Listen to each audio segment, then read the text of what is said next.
Everyone, আমি সহেলি। নিটয় সহেলি ব্লগের নতুন একটি ভিডিওতে আপনাদের অনেক অনেক স্বাগত জানাই। আশা করছি আপনারা সকলেই ভালো আছেন, আমিও খুব ভালো আছি। আজ শুক্রবার আর সকাল ওই 7টার মতো বাজছিল। আজকে আমি একটু তাড়াতাড়ি উঠেছি কারণ আমাকে একটা সবজি বানাতে হতো। সবজিটা দেখুন কী দিয়ে বানাচ্ছিলাম। প্রথমে যেটা করেছিলাম, কিছুটা মসুর ডাল আর আলু কুচি কুচি করে সেগুলোকে প্রেসারে সিটি দিয়ে নিচ্ছিলাম। আর একদিকে আমি আগের দিনে যে রুটিগুলো করেছিলাম, দুটো রুটি রয়ে গিয়েছিল, সেগুলোকে একটু ওলট পালট করে একটু ভালোভাবে সেঁকে নিচ্ছিলাম। তারপর ওটা নামিয়ে আমি চা বসিয়ে দিয়েছিলাম। নিরয় ততক্ষণে স্নান সেরে নিয়েছিল। আসলে আমরা যেইভাবে ঘুম থেকে উঠি সেরকমভাবে আমরা পরের প্ল্যানটা সাজিয়ে নিই। যদি খুব তাড়াতাড়ি উঠে চাই তাহলে আমরা তাড়াতাড়ি আগে চাটা খেয়ে নিই আর তারপরও স্নান করতে চাই। আবার কখনো যদি দেখি যে সাধারণ কিছু একটা বানাবো, খুব একদম ইজি ব্যাপার, তো সেটা চায়ের সাথে খাওয়া যাবে, তো সেরকম হলেও আগে স্নান সেরে নেয় তারপর সেটা খেতে বসে। এই যে যেমন মুড়িটা, সেটা কিন্তু চায়ের সাথেও খাওয়া যায়, সেজন্য চাও আমি একসাথে রেডি করেছিলাম আর একদিকে আমি রান্নাটাও সেরে ফেলেছিলাম। কিছুই না, এই যে অল্প করে আলু দিয়ে আর মসুর ডাল দিয়ে একটা সবজি করেছিলাম আর তার সাথে মুড়ি। তো যাই হোক, নিরয় তো পুরো রেডি। এই যে 8:45 বেরিয়ে গেল, এরপর মাঝখানে আসবে সেই দুপুরবেলাতে খেতে, তাও 2:30টার পর। আর তারপরে একেবারে ওই কখনো 8টা, কখনো 8:30, কখনো 7:30তেও চলে আসে, আবার কখনো কখনো 9টা 10টা এরকমও বেজে যায়। রুমটা লক করে রোজই আমি ব্যালকনিতে চলে আসি। এই যে দেখুন গাছগুলো কি সুন্দর হয়েছে। চা পাতাগুলো তো রোজই ফেলে দিই, ভাবলাম একটু গাছের গোড়ায় দিই, যদি আরও ভালোভাবে হয়। এখন বাজছে 12:30। আমার আজকে একটু লেট হয়েছে। আমি এডিট করছিলাম, এডিটটাও মানে আজকে গল্পটাও সেরকম একটা বড় ছিল না, কিন্তু যা হোক করে একটু দেরি হয়ে গেছে, 12:30 বাজছে। আর এই আমি রান্না বসাতে যাব, পুজোও ডান আমার পুরো। তো ফোন নিয়ে নিয়েছি, গান শুনবো, হেডফোনও কানেক্ট করা হয়ে গেছে। এরপর শুধু বলে গিয়েছিল যে মাছের ঝোল করতে, তো দেখা যাক আর কি করি। 12:30 বাজছে, মানে আমাকে 2টোর মধ্যে কমপ্লিট করতে হবে। তো দেখা যাক আর কি করি, চলুন রান্নাঘরের দিকে যাই। পুজো সেরে যখন আমি রান্নাঘরে যাই তখন আমি প্রথমে ভেবে নিই যে আমি কি কি রান্না করব। সেই ওয়াইজ তো সবজি কেটেও নিই, আর যে সবজিগুলো আমাকে এই যে সেদ্ধ করে নিতে হবে সেগুলোকে আমি আগে সেদ্ধ করতে বসিয়ে দিই, তাহলে অনেকটা কাজ কিন্তু আমার এগিয়ে থাকে। আর বাকি সবজিগুলো কেটে ধুয়ে একেবারে রেডি করে রাখি আমি। আজকে যেমন দেখুন আরেকটা সবজি করব, এটাও কিন্তু মিক্সড সবজি। সমস্ত যা যা সবজি ছিল এগুলো কিন্তু সব বাড়িরই, এখনও পর্যন্ত আমাদেরকে বাজার করতে হয়নি, শুক্রবারের কথা বলছি। তো সমস্ত সবজিগুলোকে আমি এদিকে ভাজতে দিয়ে দিলাম। বেগুনগুলো তো তাড়াতাড়ি ভাজা হয়ে যায়, সেই জন্য বেগুনগুলোকে আলাদা করে নিলাম। প্রথমেই কিন্তু বেগুনগুলো আলাদা করিনি, একসাথে সবগুলো ধুয়ে নিয়েছিলাম। তো বেগুনগুলো আলাদা করে বাকি সব সবজি, মানে এখানে বরবটি আছে, তারপর কুমড়ো আছে, আলু আছে, আরও অনেক কিছু আছে।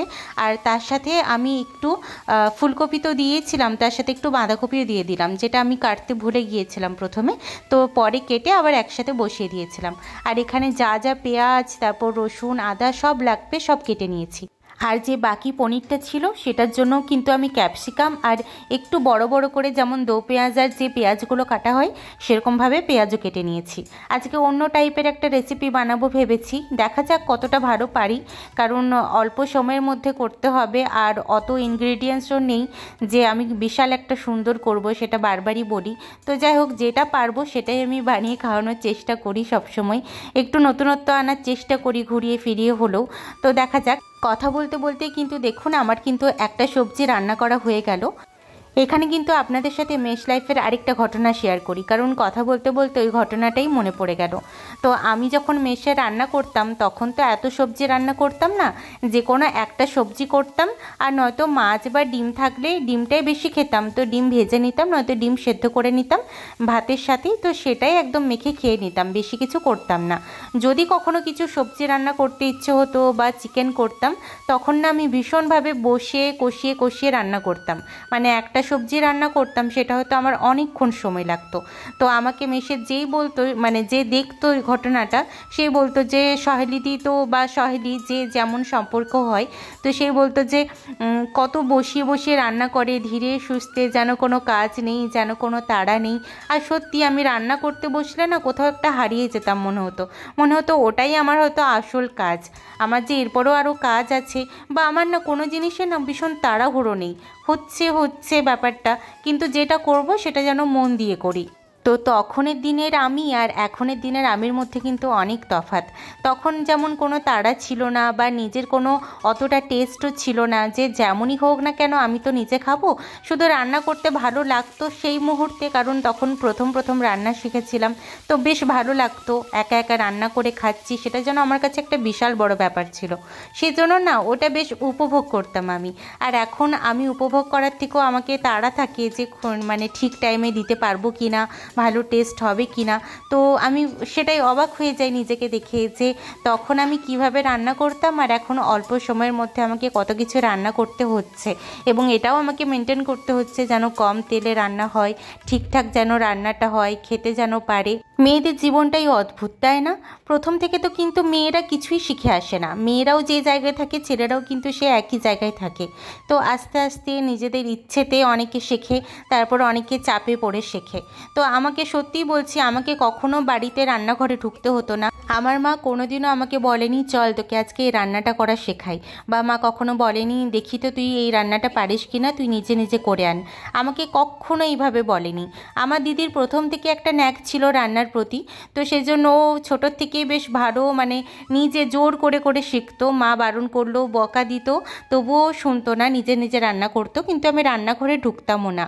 তো সেজন্য সেইভাবে রান্না করা কখনো হয়ে ওঠেনি। শুধুমাত্র মেস লাইফ কাটিয়েছি বলে, এবং লাস্ট 4 বছর আমি মেসে রান্না করে খেয়েছিলাম বলে আমি মোটামুটি রান্নাটা জানি। এবং সত্যি আমার ভাগ্য ভালো যে আমার শ্বশুর বাড়িতেও কেউ কিন্তু কখনো বলেনি যে কেন কিছু জানো না বা কিচ্ছু জানো না, কিচ্ছু শিখে আসোনি। আমাকে সবসময় মা, জেঠিমণি, দিদিভাইরা সবসময় বলেছে আরে পরে শিখে নিবি, কি আছে পরে শিখবি। বা দিদুন বা মামিমারা, যে কেউ যে হোক, মাসিমণি যেই হোক, সেই কিন্তু আমাকে বলে যে ঠিক আছে কোনো ব্যাপারই নয়, রান্না জানো না তো কি হয়েছে, পরে পরে শিখে নেবে, এরকমই একটা ব্যাপার। তো সত্যি আমি ভীষণ লাকি যে এখনও কিন্তু 2023-এ দাঁড়িয়েও কিন্তু অনেক শ্বশুরবাড়ি আছে এরকম, যারা কিন্তু খোঁটা দেয় ভীষণভাবে যে তুমি কি বাড়ি থেকে কিচ্ছু শিখে আসোনি, বাবা মা কি কিচ্ছু শেখায়নি। আমি জানি না কেন তারা এই কথাগুলো বলেন, কারণ একটা মেয়ে তো মানে তার বাবা মায়ের কাছে সব থেকে প্রিয়, এবং তারা কখনো এটা চাইবে না যে তার মেয়ে শ্বশুরবাড়িতে গিয়ে শুধু রান্না করবে, সেজন্য তারা রান্না শেখাবে। তারা অবশ্যই চাইবে যে তার মেয়ে যেন সব কিছু রান্না করতে শেখে, কিন্তু তারা এটাও জানে যে সময়ের সাথে সাথে প্রত্যেকটা মেয়েই কিন্তু রান্না শিখে যায়, এবং প্রত্যেকটা মেয়ে কেন, প্রত্যেকটা ছেলেও কিন্তু রান্না করতে জানে। যাই হোক, এখানে কিন্তু আমি অনেক কথা বলে ফেললাম, আর বলতে বলতে দেখুন সন্ধে হয়ে গেছে। তো আমি চা পুরো রেডি করে নিয়েছিলাম, আর বিস্কিট ছিল না, সেগুলোও কৌটোতে ভরে নিলাম। নিরয় বলল আজকে রাত্রেবেলাতে না আমার মুড়ি খেতে ইচ্ছে করছে। তো তখন কিন্তু অলরেডি 9টা বাজছিল, কী আর করা যাবে, তার খিদে পেয়েছিল। আর বাইরে থেকে আনা বলতে ও এনেছিল 2টো সিঙ্গারা। তো এবারেও কিন্তু সিঙ্গারাগুলো গরম ছিল না মোটেও।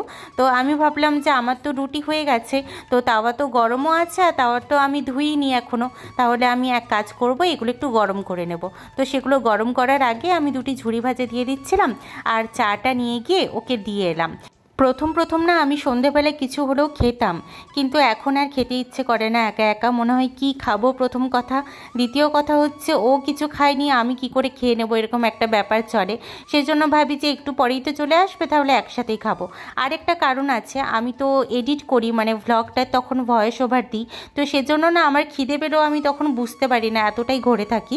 তো খিদে পেলেও আমার তখন আর উঠে গিয়ে কোনো কিছু খাওয়া হয় না। যাই হোক, আমি এগুলো গরম করে নিয়েছিলাম সিঙ্গারাগুলো, আর আমাকে বললো যে একটা সিঙ্গারা মুড়িতে মেখে নাও, ভালো লাগবে, আর একটা সিঙ্গারা এমনি এমনি খেয়ে নেবো। তো মুড়িগুলো দেখুন, আমি আর কিন্তু তেল দিইনি। একদিকে আমার মুড়ি মাখা চলছিল, আর এক হাতে তো আমি ক্যামেরা ধরেছিলাম। তো নিরয়কে বললাম যে তুমি এক কাজ করো, তুমি একটা ওয়েব সিরিজ চালাও ভালো দেখে, ডিটেকটিভ টাইপের। তো আমরা তো এখন একেন বাবুটাই দেখছিলাম। আমার একেন বাবুর অনেকগুলো সিরিজে দেখা আছে, কিন্তু নিরয়ের দেখা ছিল না। তো ওকে বলেছিলাম যে তুমি প্লিজ একটা একেন বাবুর যে কোনো একটা সিরিজ চালাও, আমি দেখেছি কিন্তু আমার তাও দেখতে ইচ্ছে করছিল। তো আমার কিন্তু এগুলোতে কিচ্ছু বোরিং লাগে না। আমার দেখা কোনো সিনেমা, যদি কোনো ভালো সিনেমা হয়, সাউথের সিনেমা হোক বা বাংলার কোনো ভালো সিনেমা যেটা আমি হয়তো আগে দেখেছি, সেটা কিন্তু আমাকে 10 বার দেখতে দিলেও আমি দেখে নেব, আমার এতটাই ভালো লাগে। তো মুড়ি খাওয়ার পর দেখলাম যে আপেলটা না নষ্ট হয়ে যাচ্ছে, বলেইছিলাম আগের দিন যে আপেলগুলো নষ্ট হয়ে যাচ্ছে, অনেক দিন এনেছি। তো আপেলগুলো এই যে দেখুন কিছুটা জায়গায় কেমন খারাপ হয়ে গেছে, তো এগুলো কেটে কেটে বাদ দিয়ে দিচ্ছিলাম। আর ভালো দিকটা নিয়ে কুচি কুচি করে নিয়েছিলাম, একেবারে ছোট ছোট করে কুচি কুচি করে নিয়েছিলাম। তারপর এগুলো নিরয়কে দিয়ে এলাম। ও তো এমনিতে ফল খেতে পায় না, এখন সারাদিন ওই তো ব্যাংকেই বসে থাকে।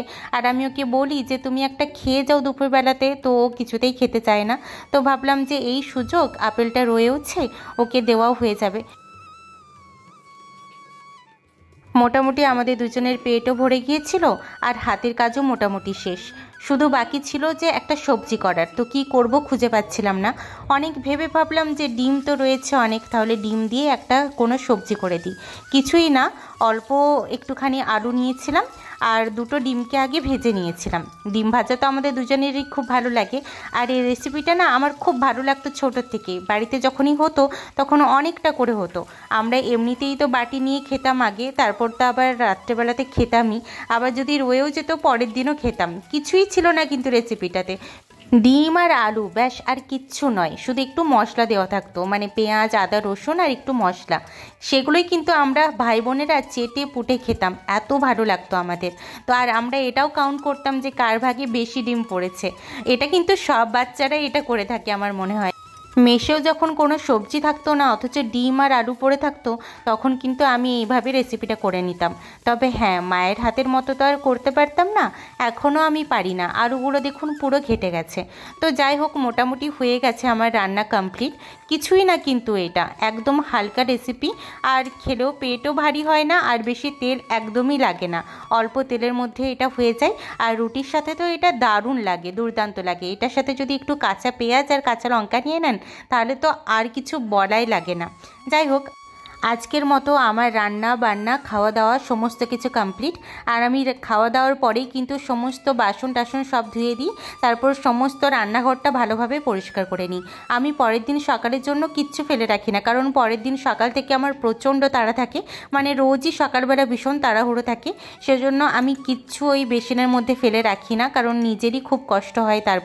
তারপর আমি আর যেই কাজটা করি এখন রেগুলার, 1 চামচ চিয়া সিড একটা কাপের মধ্যে নিয়ে অল্প জল দিয়ে ভিজিয়ে রাখি। যাই হোক, আজ এই পর্যন্তই। আবার দেখা হবে নতুন কোনো ভিডিওতে। ততদিন পর্যন্ত ভালো থাকবেন এবং সকলেই সুস্থ থাকবেন।